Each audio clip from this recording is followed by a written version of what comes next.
to the Startup Funding Espresso. I'm Halti Martin, where we talk about how to raise funding and invest in startups and the time it takes to drink an espresso.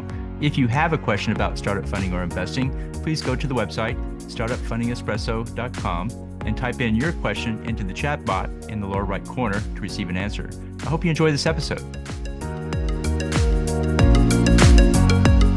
Hello, this is Halti Martin with the Startup Funding Espresso, your daily shot of startup funding and investing.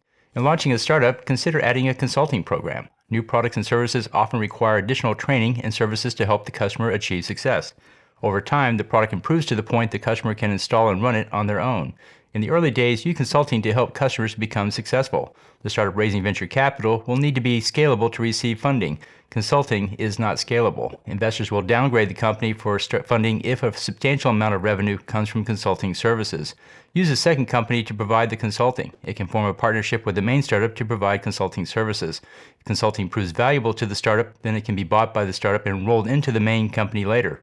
Many startups find their product is not ready for prime time at the launch. By providing consulting services, one can overcome the initial product weaknesses and potentially make additional revenue to pay the bills. Consider adding consulting to your startup launch. Thank you for joining us for the Startup Funding Espresso, where we help startups and investors connect for funding. Let's go start listening to today. Halti Martin is the director of Investor Connect, which is a 501c3 nonprofit dedicated to the education of investors for early stage funding. All opinions expressed by Hall and podcast guests are solely their own opinions and do not reflect the opinion of Investor Connect.